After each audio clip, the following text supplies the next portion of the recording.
Hey everybody, welcome to the Stock Car Spectacle. I'm Ian Jortson. I'm Nick Kinzel. And I'm Tom Hoblin. And what a weekend at Bristol Motor Speedway. A lot of controversy, a lot of snoozing going on, but we'll get into all that. But before we do, let's start off with our diecast of the week. Tom, what'd you bring for us, man? I brought a past Front Row Motorsports winning truck to celebrate the current Front Row Motorsports winning truck. So here's Zane Smith from Daytona, it looks like. Hell yeah. Yeah, good win for the other Smith driver over at Front Row Motorsports. Who won his first truck win since 2021, but For sure, and a team that was built only recently, so yeah, cool to see. pretty sweet. All right, Nick, what'd you bring for us?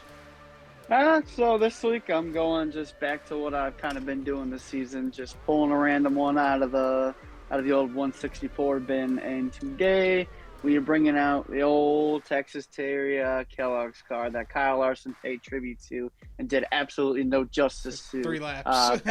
back back at Darlington. But just such a beautiful, iconic scheme, and yeah, wish Larson maybe wouldn't have wrecked it 3 laps in because it was a beauty. That's what he does with Terry Labonte throwbacks, man. All right, so for my diecast of the week, NASCAR, the Cup Series is off this weekend, but Xfinity and trucks are heading to Rockingham, so NASCAR hasn't ran there since like the mid 2000s, so I thought I'd have to bust out a Gen 4 diecast, one of my favorites, Dale Jr.'s rookie Budweiser car on there. Nothing gets better than the old Bud 8. So iconic. Absolutely. You sure that wasn't Lamar Jackson? I thought that was a Oh Lamar yeah, Jackson car. yeah. You know what? Now Oh, that I think stop. about Oh, it, this is actually a Lamar Jackson hat. there you So go. you got the OG right there. Mm.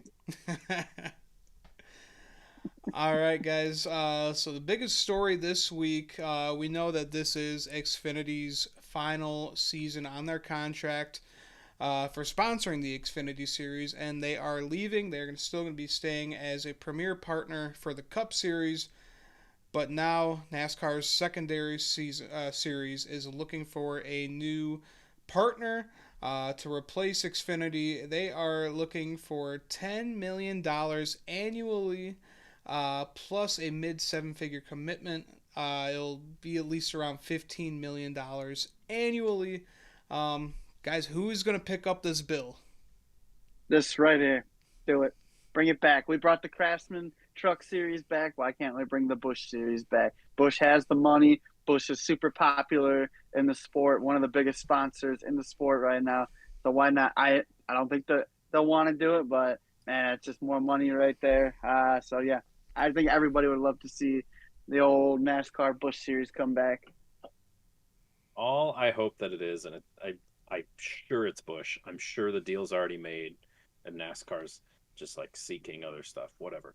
But all I hope is that it truly is just another consumer brand because we don't want like the Oracle Racing Series. And you have no clue what Oracle does or whatnot. So like I was at the airport the other day and I realized Lidos that is sometimes on Bubba Wallace's car, their stickers are plastered all over those like X-ray machines that you go through. Like we want something that I can go out and buy and support the Bush Series. So like yeah, if it's a Bush Series, I want to go buy some Bush beer. I don't want I don't know Lenovo. It's the Lenovo series. Like no, Like, what the fuck no, is a make it Lenovo? cool. Make it cool. Make it the Albertsons Kroger series or something. I don't know. So go shop at Kroger. Like, come on, I want the Cheez It series. That's what I the want. cheese it. Let's go. Yeah, Be man. great. No, but Bush would be perfect. I mean, they were Hmm. already the sponsor for the series back in the day. They're already one of the biggest partners with NASCAR right now, and they would sell so much merchandise. I mean, you go to the racetrack today and just look at how many Ross Chastain Bush gear that you see people wearing, and that just came out just a few years ago too. So NASCAR fans are committed, and they will buy the merchandise. So Bush beer, I can only see this being a win-win for them. But like, what will the drivers say when they get out of the car? I mean, sometimes you got like 18-year-olds. They can't be Yeah. promoting Bush, but they get out of the car now and they're like, it's as fast as Xfinity Mobile. So whatever will we do without Yeah. them saying Oh those such no. things? Oh my goodness. They can't get their tagline in. Yeah, but we can only hope for the best.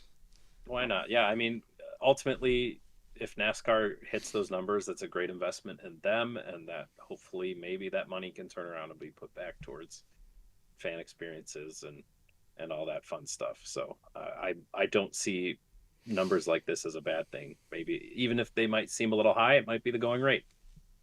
Yeah. It's not going to be Bush beer. Give me the Taco Bell series. That's all I want. But those are my two for the front running. There you go. All right, well, let's get into Bristol from this past weekend. The Truck Series kicked us off on Friday night, and a front row start for the MHR teammates Nick, Daniel Hemrick, and Tyler Ankrum.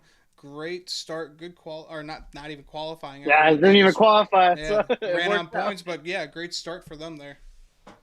Yep. I'll take the default poll whenever I can get one. Yeah, why not? Ty Majeski, Frankie Muniz, Brandon Jones, and Stuart Friesen all wad up in turns 3 and 4. They just all piled up. Everyone's going for the same real estate. Just nowhere to go. But man, oh man, Frankie Muniz, he is not having a good time in the NASCAR Craftsman Truck Series right now. No, I mean it really showed. Bristol is a place where it's hard to get out of the way, and if you're slow, it's painful. And maybe luckily his night ended early. I'm just glad I didn't pick Ty Majeski like I thought about doing. Yeah. Chandler Smith wins stage 1. How about Bailey Curry winning stage 2? Good points for that team. That's a guy that we haven't really heard of in quite a while. He's always been sticking around. He's been a stout racer and whatnot. And you expect a track like Bristol where somebody like Bailey Curry can come out and maybe the trucks are a little more equal and he can show what he's got. And I mean, Really cool to see it right on the front. He's had some good runs with Nice over the years. I think he got a top 5 finish with them somewhere. I'm not sure where that was, but yeah, I mean that's really good for him. That'll go far away. He's sitting 21st in points right now, so he'll take all the points that he can get, and especially a stage win. Yeah, definitely. Tony Breidinger, she was finally having a good race. She was on the lead lap at Bristol, one of the toughest tracks here. But she got spun out by Stuart Friesen, who got loose going into the turn there. But real unfortunate. It seemed like she was actually having a good run after the shit season that she's been having. You hate to see it when you're running well and you're minding your own business and you get caught up in a mess from earlier. But that's racing. Yep, that's just the part of things. But then Chandler Smith, he wins his first Truck Series race since 2021. He's the guy that stopped Kyle Larson from sweeping this weekend, so we can just say thank you, buddy. I mean, frankly, you might as well have Kyle Larson sweep the weekend because it gives us something a little bit more interesting to talk about. But I called it. Chandler Smith was a former winner here. He's in a competitive ride. He should have been up at the front. And beating Kyle Larson, we've seen these past couple weeks, is not an easy thing to do. So cool to see him have success. Like we said earlier, with a brand new team. Getting out of the car, they highlighted a bunch. They built this team in January. It's hard to find good people and good equipment to work with in such a short amount of time. So to see them have some good success off the bat is really telling. And he's second in points. I mean, he's been up there at the front, maybe quietly all season. So really good race for the 38.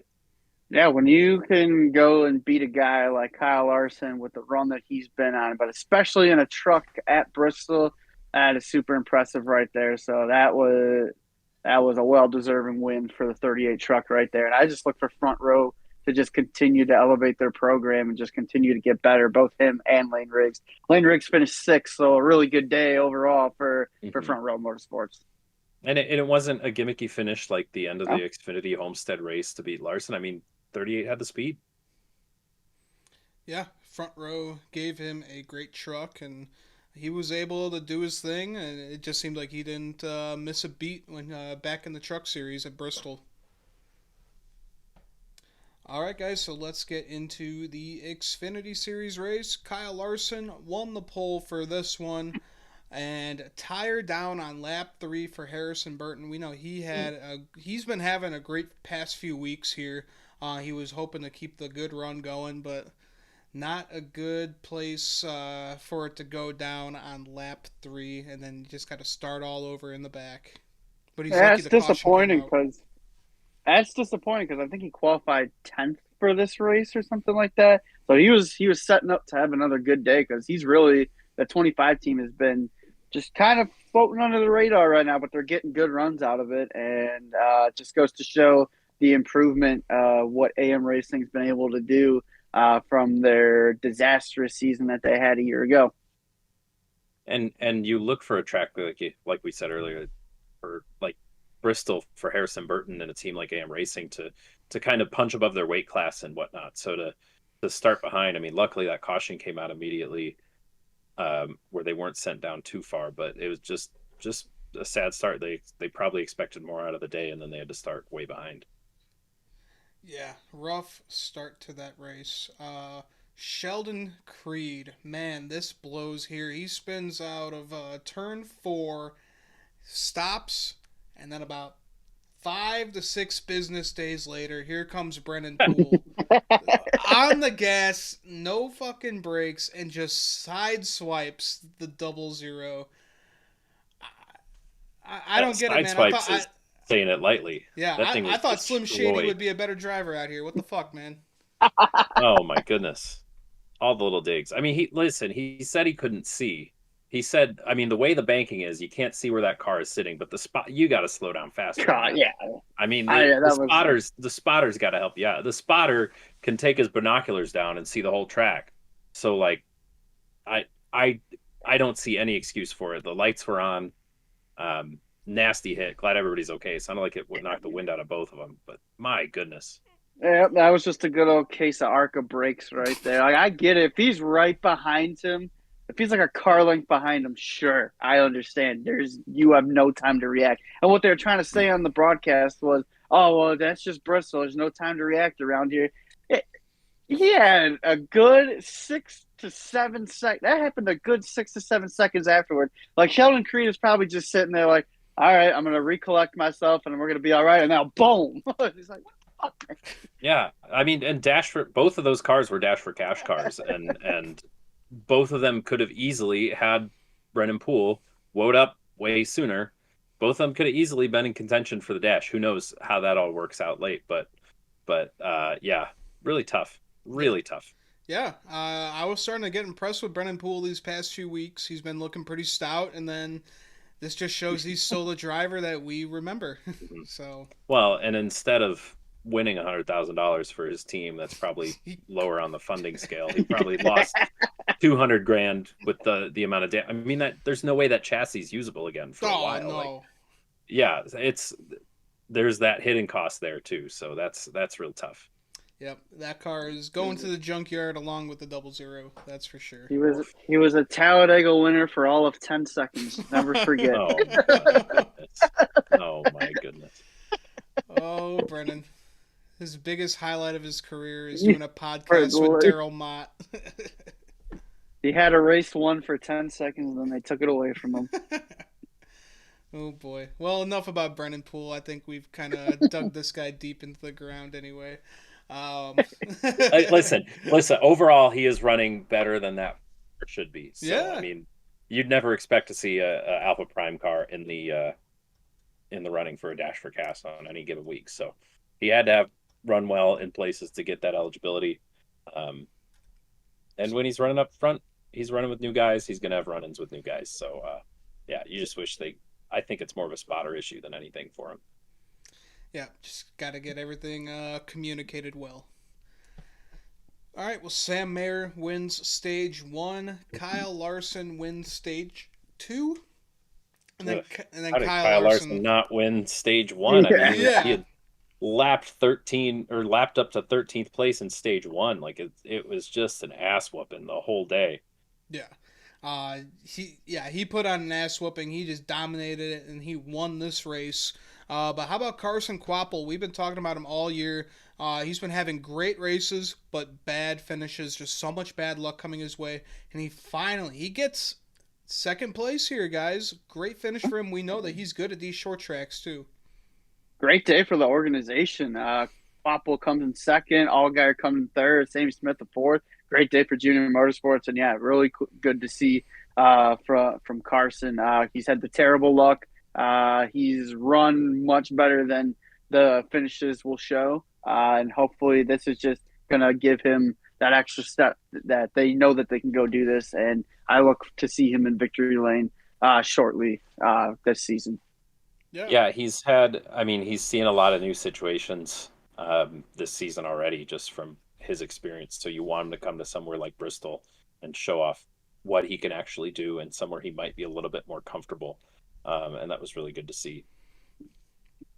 Yeah, definitely good And then for Carson. how about Kyle Larson saying on Kevin Harvick's podcast that he says he wants to kind of go dunk on these Xfinity guys a little bit. I mean, yeah, he did it. Yeah. Yeah. Yeah, I don't blame him. I mean, if you got the chance to go out and get a checkered flag, you go out and get it. And a lot of people thought he was a little cocky with saying that he wants to embarrass them, but I think he has the right to say that. This is probably the first time I've ever agreed with Kyle Larson about anything. But these Xfinity Series drivers, they need to learn what it's like to race against the best of the best in the Cup Series. If you want to make it to the top, you got to learn how to get embarrassed by Kyle Larson. Oh, it's just a thing that a lot of people get pissed off about these Cup Series guys running the lower series, but the drivers down these, they want that. They want a Cup driver in their field, somebody with more experience, because they're going to learn the ropes from them. Kyle Larson put in an absolute clinic. I want that car checked for jet fuel for how fast he was flying around Bristol. But yeah, these guys, they want it, and I think I used to hate the Cup guys running down in the lower series, but when you really look at it, it's just going to make these guys better because they could see how the races are supposed to be ran. Well, let's be honest. You only hated it because Kyle Busch was winning all the time. Yeah. This is also true. That was never any fun. That 54 monster car, as sexy as it was, hated seeing that car win every week.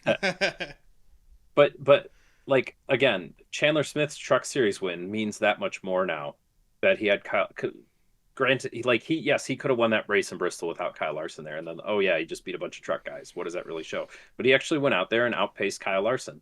We talked about the racecraft and the lack of racecraft in the Xfinity Series, and some people are saying that it's because that the Cup guys don't come down and show them how it is, and then you get situations like Martinsville.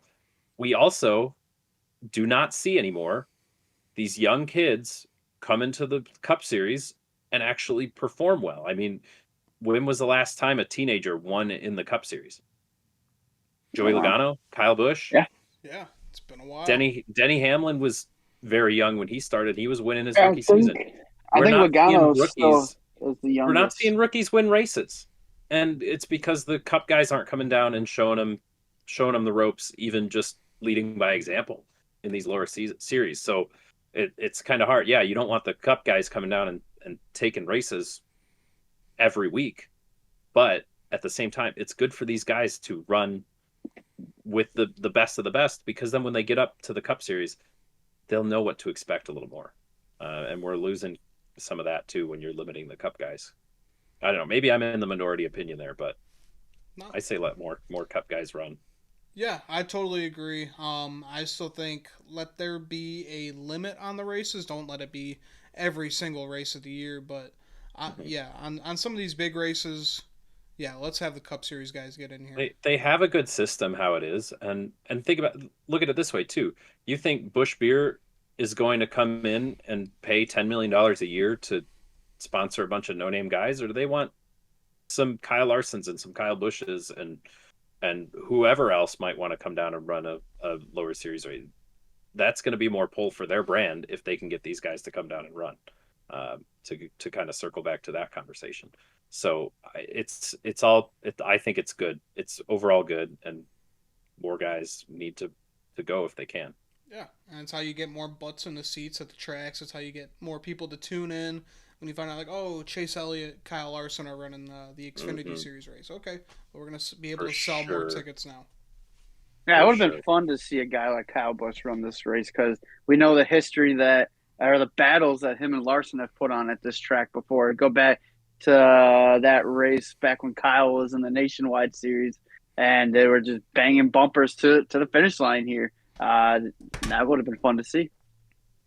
Yeah, absolutely. All right, well, let's get into the Cup race. Do we Unfortunately, have to? Do we have to? Hey, unfortunately, no matter how exciting or boring a race is, we got to talk about it. is it? What's there to talk?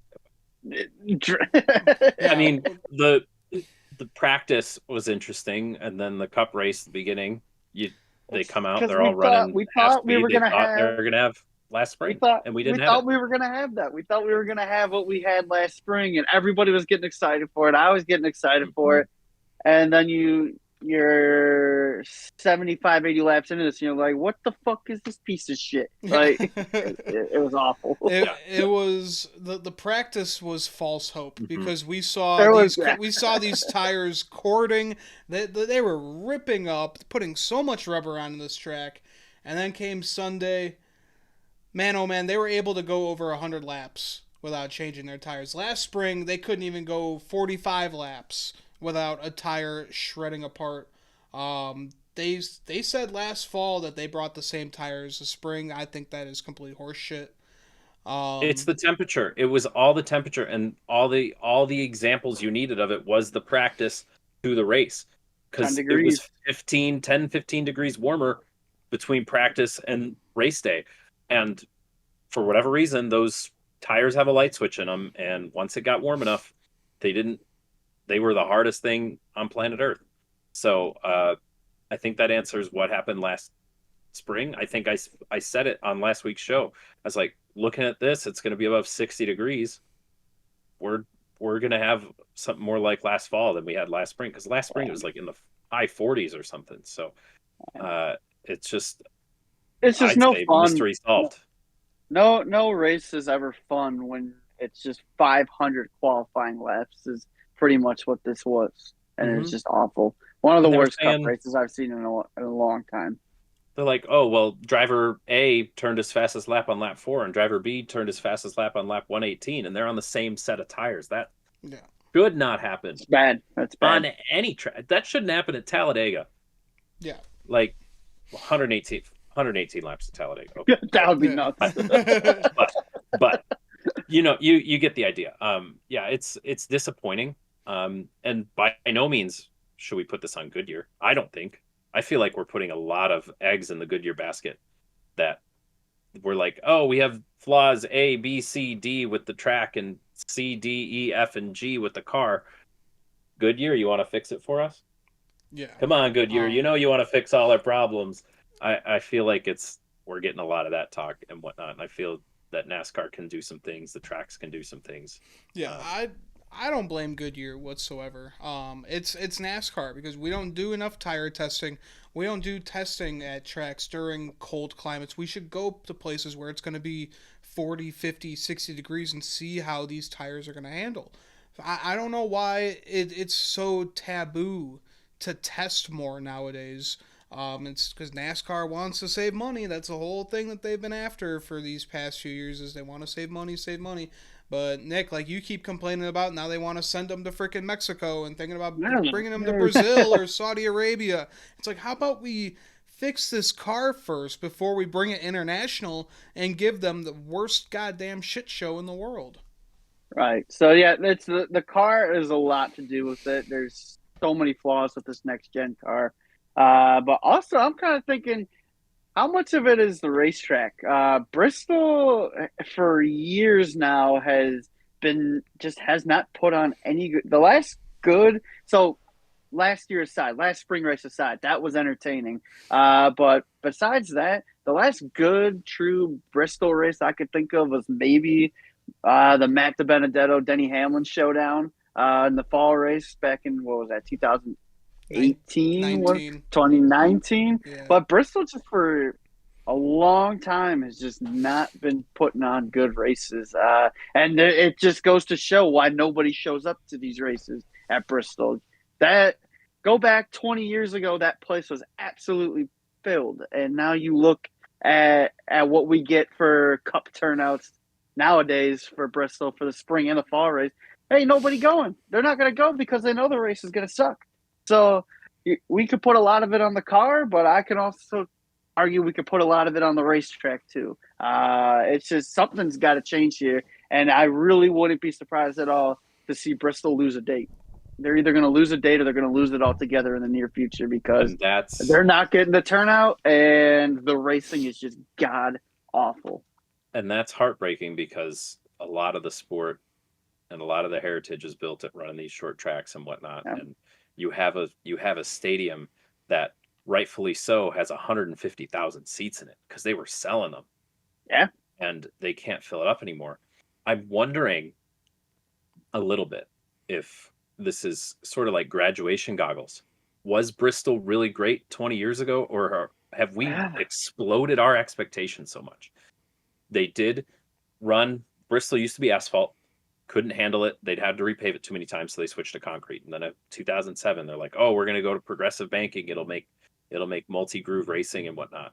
And it's just, I think the track has changed a lot in those 20, 25 years. The car has changed a lot. The sport has changed a lot. Are we putting too much expectation on Bristol? It's still somewhere I've never been. I'd still really love to go see a race and take in the history and see the facility, but it's not somewhere I'm really like yearning to go to anytime soon. It's like, oh, I'll get there eventually. And maybe if they go down to one race a year, people like me who can only go to a couple races every so often be like, oh yeah, well there's only one now. I'll go make sure I go check that out this year or something. Yeah. But are we putting too much expectations on Bristol? If I go back and watch a race on NASCAR Classics from 1992, will I see similar racing, or will it be that much better? I think I don't know. I don't know. I thought Bristol has put on good races in the past. The next gen car has made it kind of more of a stinker. But yeah, it is a combination of the reconfiguration of the track. I mean, they're putting PJ1 on the track every single time we come here, and that just forces it to be a one lane racetrack. It's the only track, or one of the few tracks they treat anymore. They used to be treating all these mile and a halves. Now Yeah. it's Nashville and Bristol Yeah. concrete. What they got to do, if it does eventually get axed down to one race, I think you got to just get rid of the spring race. Though there is not one memorable spring race outside of last year's. In the last, I don't even know. Ever since I've been watching, I have not. There hasn't been one memorable Bristol spring race besides last year's, and just keep it at the night race, one a year, and maybe that will, because everybody loves the Bristol night race. People might not show up for it as like they used to, but I feel like it's it's not technically a crown jewel, but it feels like a crown jewel. Winning at Bristol under the lights feels that way. So maybe if you just give it the one day a year, try and get some people into the stands. I don't know, but something's got to change. I mean, they couldn't figure out spring for years, and they're like, "Fine, we'll cover it in dirt." Like, that's not the iconic racetrack that it used to be. Yeah. And it's a combination of the track switching things up. It's a combination of NASCAR switching up. They really kind of pared down these cars, so now they're 600 horsepower, big wide tires. Aero blocking at a short track is nuts. I mean, That shouldn't you be a see these thing. guys, they couldn't pass at all. And Denny saying that the person in first is running 16 O's and the person in last is running 16 ones. You can't pass. There's no opportunity to pass when everybody's crammed into that little box. And then you also don't have the iconic Bristol cautions and restarts when nobody's passing, because nobody's taking chances, nobody's dive bombing, nobody's able to get close to do bump and runs. It's just it was just watching a blender and not exciting. Yeah. I was at an event and so I missed the race. I was recording it and I put up Twitter and I was like, oh shit, I need to close it. But first thing I saw was, man, that was the worst race ever. That was so boring. I was like, ah, fuck. Do I even want to watch this? And I was like, yeah, well, I guess I kind of have to watch it anyway. And yeah, I was pretty bored. I will say the only thing that really saved this race was watching the pit strategies and like, oh, is Blaney gonna make it? Is there a caution gonna come out at the end? But nope, nothing happened. It was expected. Um, Kyle Larson What is just it? absolutely I freaking have dominated. this photo, and I don't know if it's gonna focus up or whatnot, but it's Blaney leading the field, and everybody's down a lap, Yeah, which I don't know if I've seen that ever, but I had to take a photo of it on the screen. I mean, yeah, that made it interesting at the end. Did it make it good? I don't know. No. Blaney, I mean, with the way the tires worked out, that was the strategy to go. Because then if a caution comes out, Blaney traps everybody a lap down. That would So have been nuts. yeah, That would have been yeah, absolutely nuts. yeah, and the tires didn't matter enough where he was going to lose all the time because you couldn't do that at Darlington because at least the tires were graining and whatnot. But you made the point about testing too. I think it's the way that NASCAR tests. I mean, we thought Watkins Glen last year, they took a few cars out to Watkins Glen. They're like, oh, the tires are going to fall off by 3 seconds. It's really good. Well, turns out when you have four cars on the track, it's going to take rubber a whole lot differently than it when you have 38. And I assume Bristol would be the same thing. Denny talked about today when they tested the next gen, there weren't more than 12, 15 cars on the track at a time ever before they went into Daytona of 2022. So you kind of didn't know anything about this car when you started out. And I don't know if I think when you go to test, you got to test wildly different configurations of the car and whatnot, and just try to throw anything at the wall, see what sticks. It's tough, and I don't want to lose a Bristol. I don't want to lose any short tracks. I mean, I think Richmond, you lost the track. It used to be called the Yeah. action track. Now it's the dump your friends for the win track. Yeah. But like it's tough because it's our identity, and we're gonna go live at these cookie cutter tracks now because they make good racing. Because of the cookie cutter tracks the that box they're that now NASCAR put them trying. in. Yeah, They're now trying to turn into super speedways. I don't know if you guys saw that. are they doing A another lot's one? been going around. A lot, yeah. From what I heard, I don't know if any of this is true, but so much rumbling's been going on about it. They're Which gonna one? fucking do it to Kansas. That is what everybody's been talking about. I don't know how much truth there is to that, but that's just the rumbling that's going on right now. Is that they're going to turn Kansas into what they turned Atlanta into, for the hope that years down the road They it'll got go the away from exact the same finish at Kansas that they got at Atlanta without touching Kansas. What Yeah. what would I that don't know how much. I do? don't know how. That's just what Do people it have to been saying. Kentucky. Do it to Chicagoland. Places we do not go to anymore. Maybe don't touch Chicagoland. I still want to see this car on No, Chicagoland as it is with an don't old touch. worn out surface. Do it to Kentucky. Yeah, I've heard it would possibly. I've heard either Kansas or Texas, and I'm just praying it's Do it Texas. to Texas. Yeah, Burn Texas to the ground and then run on the dirt that is remaining. I don't I'm know. not gonna lie. Don't If they turn Kansas into a super speedway, that might be the final straw for me, and I might be stepping away from this shit because you're gonna take the track that has put on the best racing over the last 3 years, and you're gonna go turn that into a Daytona, Talladega, Atlanta kind of track. Nope, this is just getting so much everything's bullshit. Daytona. Yay. Yeah, because that's what they want, and that's what these people want. They think that we're gonna put all the cars together and people are gonna love it. That's not fucking racing. We're gonna put 50-degree banking at Martinsville and Yeah. make Martinsville. Oh yeah, why not? Daytona. Oh, wow! This just oh my god! Yeah. You can't have one car that races well at all these things. So, but I understand you're cutting down the costs. So instead of having one car that races well, you're gonna have one type of racetrack. You can have road courses and super speedways apparently, and that'll be that. But I think, what did this race score on the Gluck poll? I think it got a 20%, and I think that's the 20? lowest I've ever seen. I think that's the lowest I've ever seen.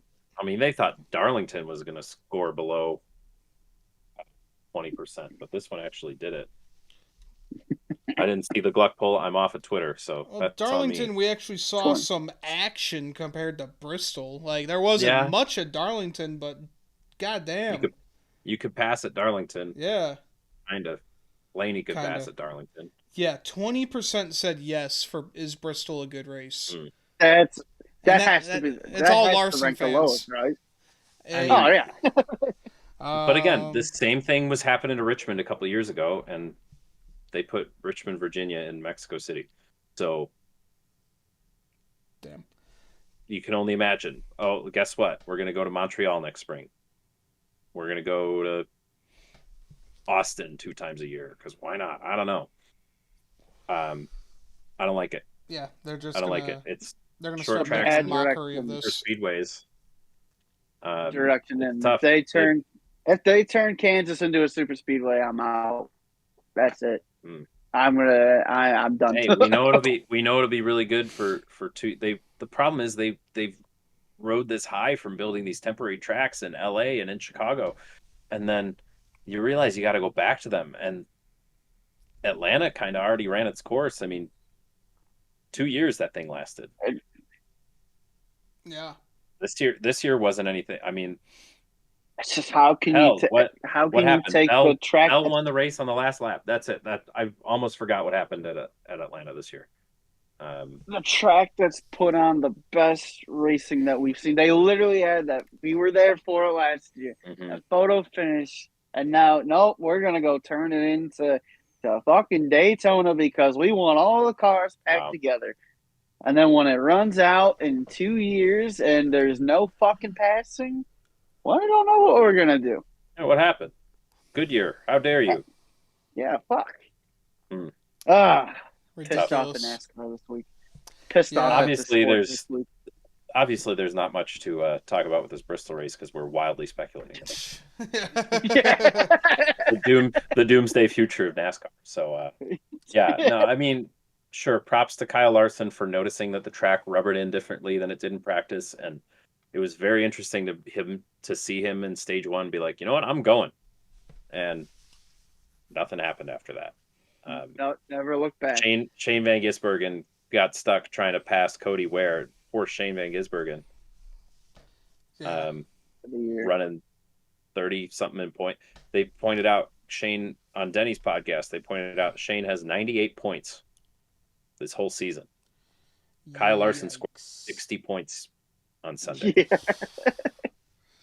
So, will it be as upsetting as Harrison Burton's win last year if Shane wins on a road course? Or is it okay if Shane wins on a road course because that's what he was brought in to do?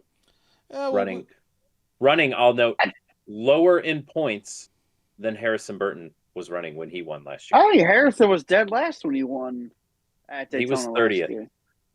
Okay. Well, yeah. Yeah. Shane is 32nd or 34th right now. Well, that is 34th. what Shane Van Gisbergen came here to do, is win at road courses. And you gotta remember, this is his rookie year in the Cup Series, and he is driving these dog shit cars that just cannot pass. So I'm sure he's having a rough time trying to figure these cars out right now when they're not on the road courses. But I don't know, Harrison Burton didn't come into the Cup Series like, oh, he's going to be so great at these kind of tracks and blow it up here. He came in and he was just mediocre. Bad everywhere. Yeah. I also feel like the timing of Harrison Burton's win had something to do with it being 2 races to go in the season. Oh, yeah, in the regular season, where people are like, oh, we got this points battle brewing, and then suddenly, oh, it just threw it all out the window. If like Harrison Burton won the Daytona, if Harrison Burton won the Daytona 500 and he's in the playoffs after race 1, I don't think you're going to have that as much chatter as you did when he won it in August with 2 races to go before the playoffs got underway. But back to Shane, I think that would be okay because he was they put him in a Cup seat because of the amount of road courses that were on the schedule. Trackhouse wanted multiple cars in the playoffs, and they thought that this is how they were going to do it. And I am sure that Shane Van Gisbergen is just licking his chops, ready to get back on these streets of Chicago. Yeah. Yeah, as long as it doesn't rain again, he doesn't get taken out. Well, Like Ross is sitting 11th, Suarez is 29th, 27th. So I guess Ross is the anomaly of Trackhouse. Trackhouse came in hot, and now they're hot garbage. then now they're hot garbage. And Pack your bags. 2311 started the same season. 2311 started the same season. They started kind of garbage. Now they're hot. Yeah. So now they're contenders. Kind of interesting to see the two trajectories of different teams. Yeah, pretty crazy what happens when Pitbull drops out. I don't think Pitbull had any influence on their day-to-day speed meetings. So he was paying the bills. Yeah, he'd pay the bills. Yeah, That's money. That's true. Yeah, I gotta say, Shane struggled, and that's the only other thing I can take out of this is bad cars, bad track. Ugh, it hurts to say that. Yeah, Shane is struggling. My big take from this whole race is, let's go back to 5 lug nuts, because we almost had a few pit crew members get murdered on pit road here. Shit! Lug nut came off of the 42 car and was just rolling down pit road and slammed into the rear end of the 99, and it barely touched the gas can. But it was heading right towards those crew members. They could have gotten seriously hurt. And I think that should be a discussion, being able to bring a discussion of bringing back 5 lug nuts. We've had way too many issues with 1 lug nut. Just a safety concern where we have to redesign the whole car. Oh darn! Let's redesign that whole car right now. Let's do it. Yeah. That's just at what point is NASCAR just going to take the L? And this car is just an absolute failure. From the whole safety aspect to it, the races that these cars put on, just everywhere, from changing from 5 lugs to 1 lug. This car has been a absolute complete failure in almost every single way. Minus the mile and a half, that some of the mile and a half are really good, but then track like Las Vegas doesn't put on the best racing as a mile and a half. So this car is just not good. All around, they need to just blow this thing up and roll out those Gen 4s again, and let's go racing. the amount, like, it sounds so simple. They're like, oh, well, we've done this before. But like, the amount of people and money and time needed to build all those races. I mean, all those things were a la carte built to go around specific race. You had your, like, this was your Bristol car, this was this car, this was this car, and yeah, it made a good product and whatnot. Unfortunately, I think we're past that point, and I know we are. We're with this platform for the foreseeable future. Catastrophic failure. This car is worse than the car tomorrow with wings on it. Oh, the car tomorrow was great. I don't think we're gonna.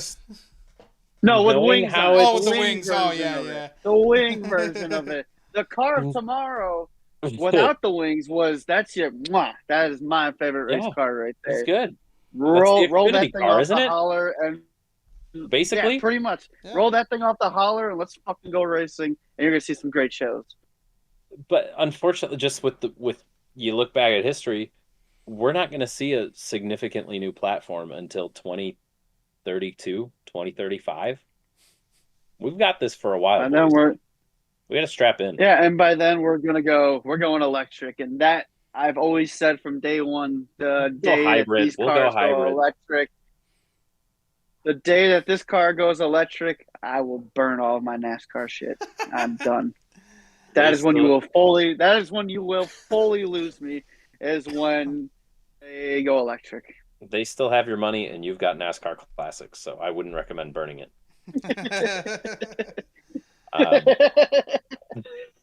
Oh man, we're going off the rails here. Yeah. All right. This Okay. track To wrap this up, out of 10, what would you give this Bristol race? I'll, Many stars. This I give it Oh, one one, a big old star. one.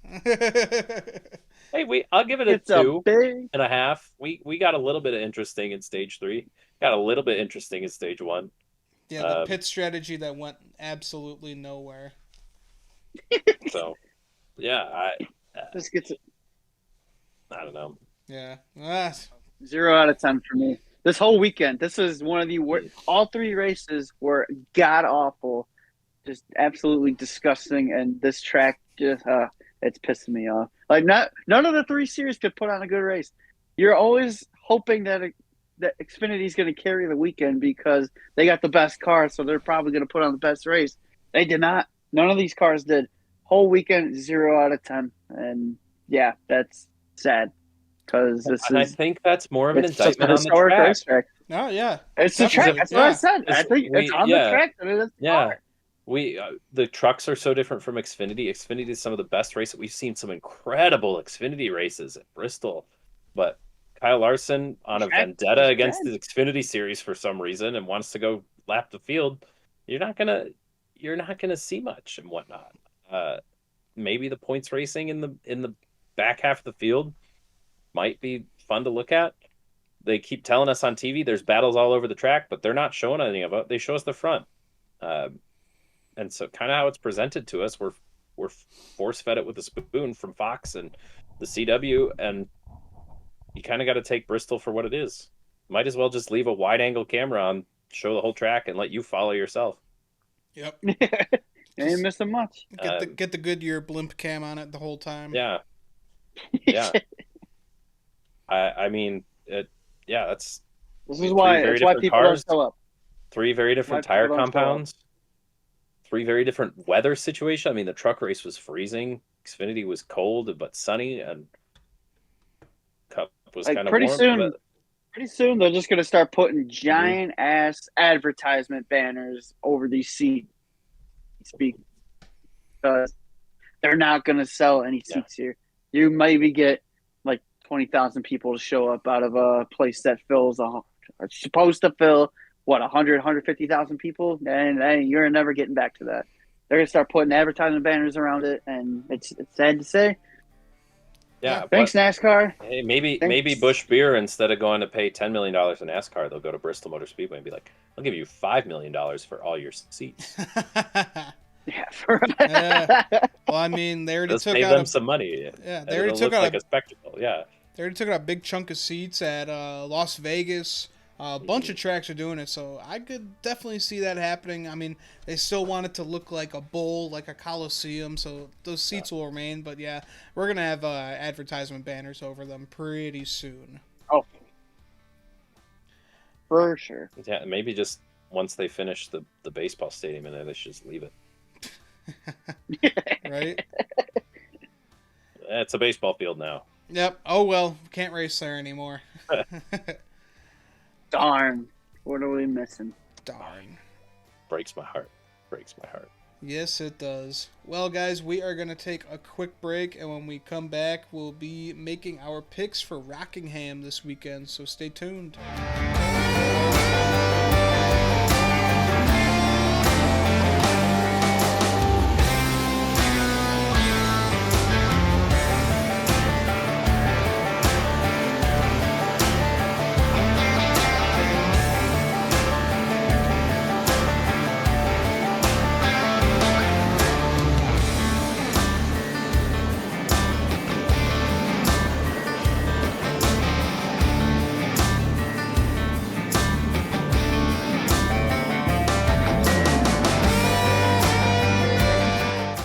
Alright guys, welcome back. We're going to be making our picks for Rockingham this weekend. The Cup Series is off this weekend, a well-deserved break for them. We got the Truck Series and Xfinity Series at Rockingham. Good to see that track back in action. And I don't know if you boys know this. But you're going, right? Thursday, I'm hitting the road, and we're going out to Rockingham. Hell yeah. I'll let you know how the facility looks. I'll let you know how it's cleaned up, what's missing from it. Taking my girlfriend and my dad. So Might be Nice. awkward, might be fun. It's going to be her first time at a track, so I'm really excited to share even more of this life with Yeah. her.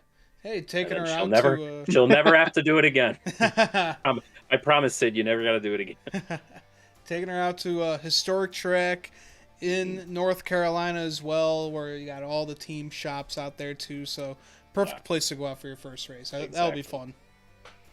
I don't know. I don't know what's around the track. I don't know how far we plan to stray from the track, but if I can be convinced, they'll let me go visit some other cool spots. So Yeah. we'll just have to see.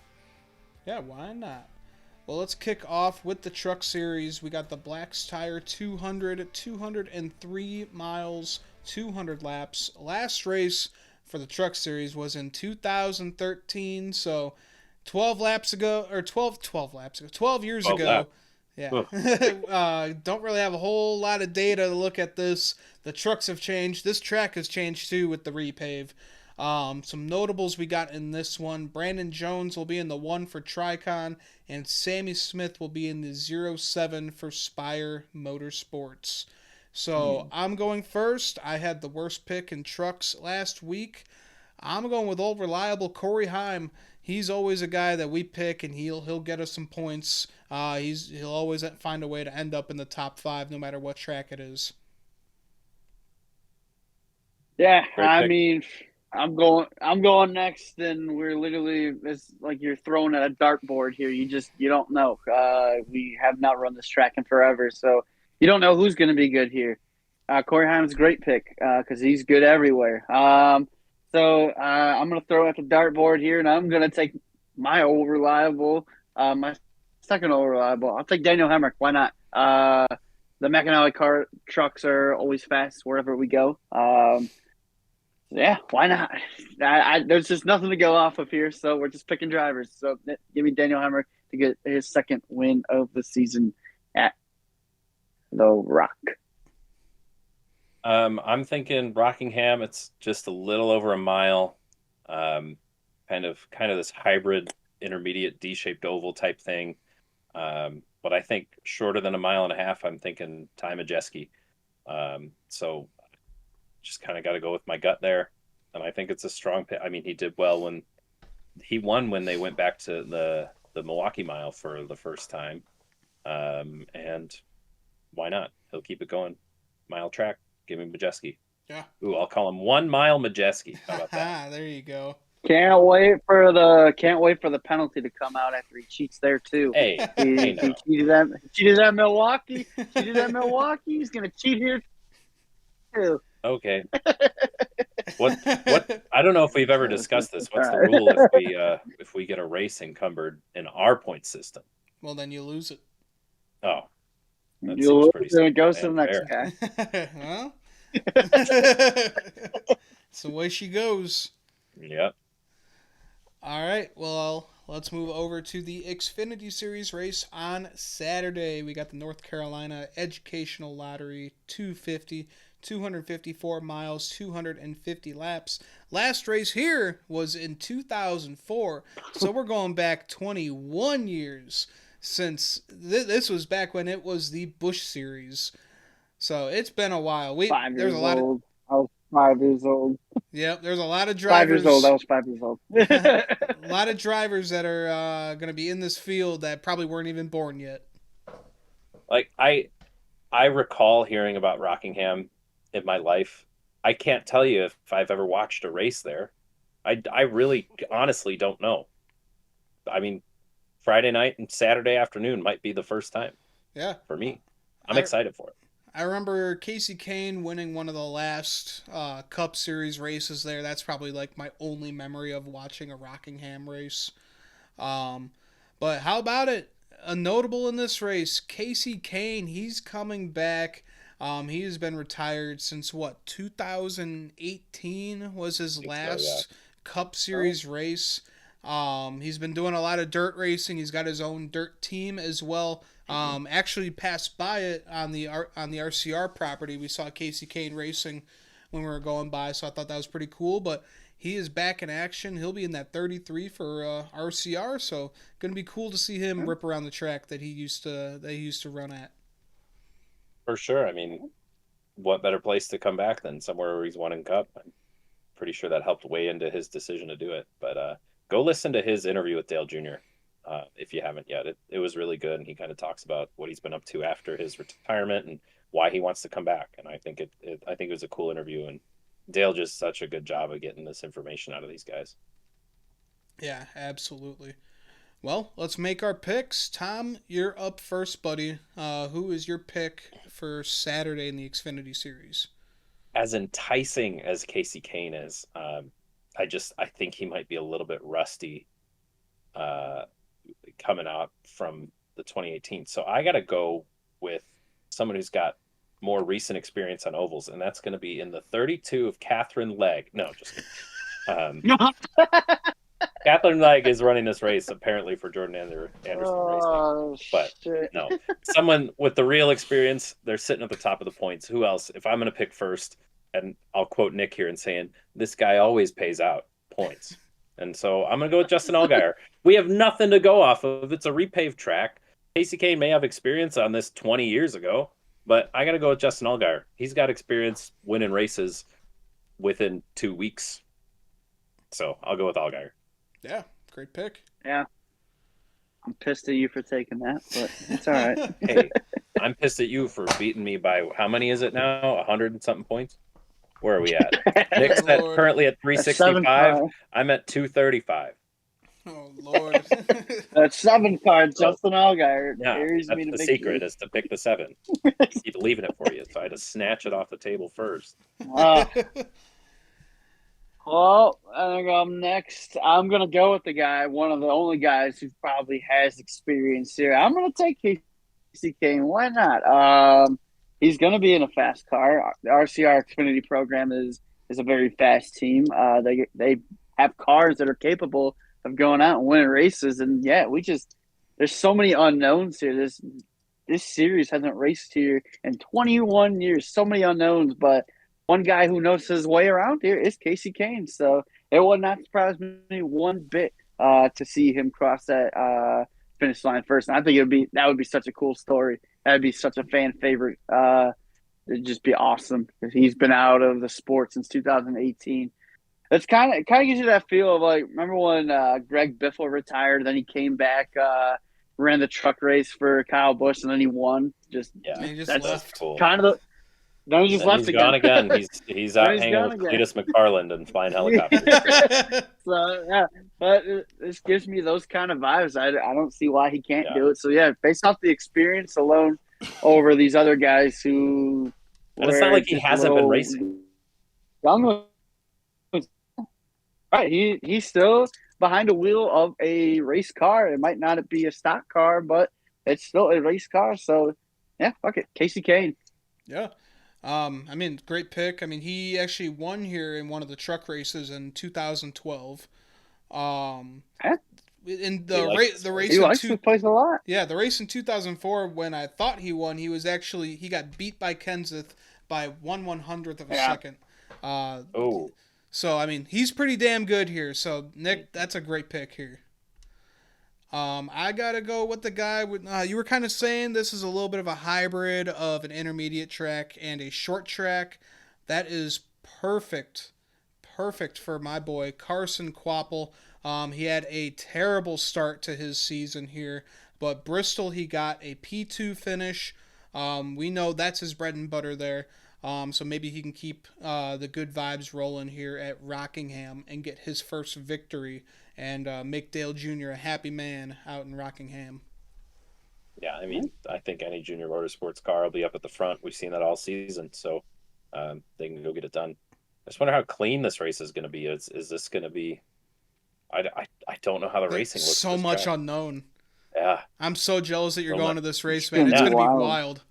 It'll be fun. I've got general admission seats. Apparently, I guess I just got to get there early, and we're in the section. I think it's still sectioned off, but so we're in the section that's closest to the start finish line, and just gonna go hang out in the North Carolina sun. It's gonna be hot.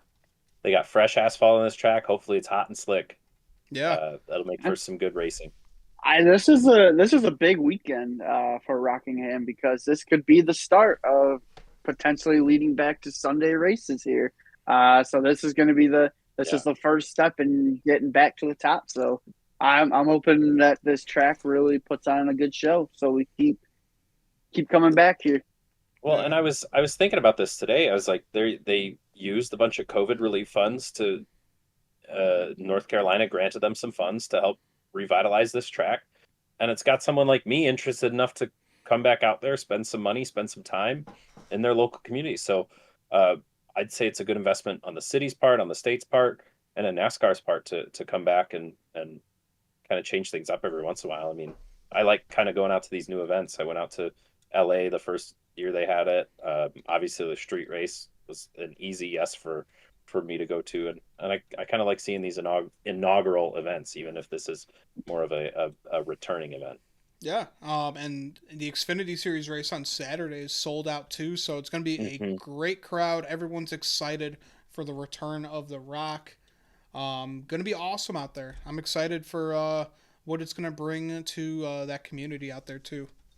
Oh, and let me tell you, the ARCA East race is going to be the race of the weekend. Oh yeah, you know it. Probably. Oh yeah, I can't wait for ARCA East, man. That's my shit. But Tom, you have a great time out there, buddy. Take lots of photos and videos of the new track, the new surface out there. It's gonna be wild to see newer cars out there running at Rockingham, because the only footage we really see is the old Gen 4s and the Gen 3s out there. So it will be cool to see it. For sure, I can't wait. I'm ready to go, but we're driving, so it's gonna be a 13-hour drive. Yep. It'll all be worth fun. it. It'll all be worth it. Absolutely. I wonder what, I'm curious. I like to get the promotional cars from the racetracks I go to for the years. I wonder what they're going to have. Are they going to have a truck? Are they going to have an Xfinity car? Are they going to have one at all? Yeah. It's just going to be a cup car, even though it's going to make 0 sense. But yeah, it'll be fun. Yeah, absolutely. Well, guys, I think that is a great spot to end our show here. If you haven't yet, make sure to like our video, subscribe to our channel. Even if we did talk shit about some of your drivers today, we did talk shit about Bristol and NASCAR and all that. If you like the vent, come down in the comments too and let us know what pissed you off about this week, or what's pissing you off about NASCAR. We'd love to talk. We were kind of downers today, weren't we? Yeah, we were down, but rightfully so. That was the worst. Negative Nancy podcast, yeah. That was an awful weekend, and I feel bad for whoever spent their hard-earned money to take their family up to Bristol Motor Speedway for a weekend of a shit show. Poor Dalton. Talk about hard-earned money. I mean, the weekend pass at Rockingham was like less than $80 a person to get all 3 races. That's great. It seemed very reasonable. It's like $100 a night for our Airbnb. Like it just seems like a very reasonable race weekend to go to. So yeah, and you said your Xfinity tickets are general admission. Both of them are GA. Yeah. Yeah. I think that's what they're starting to do with the Xfinity and Truck Series races, because when we went to Darlington, we went up to the ticket booth to buy them before the race started. Yeah. And they just said, "Oh, it's all just general admission." We're like, "Oh, okay." I could have bought like seats for like $15 more or whatnot, but I was like, I'll get close to the start finish line doing GA, and we'll just have to see. I got like top row when I went to Charlotte, and we had an overhang over us, so you couldn't see the backstretch if you stood up. So it's kind of awkward on restarts. You're like standing up, but then you're like ducking down because everybody's standing in front of you. You can't sit and see. So I'll see what GA is like. Yeah, every track I've gone to more quirks. I've gone to more races than average probably, and I still haven't figured out what the best ticket is. Yeah. You just got to figure it out. Every track is different. All right, guys. Well, thanks for tuning in. Make sure to have fun watching Rockingham this weekend for the Stock Car Spectacle. I'm Ian Jortson. I'm Nick Kinsel. I'm Tom Hobley. And we'll see you guys next time.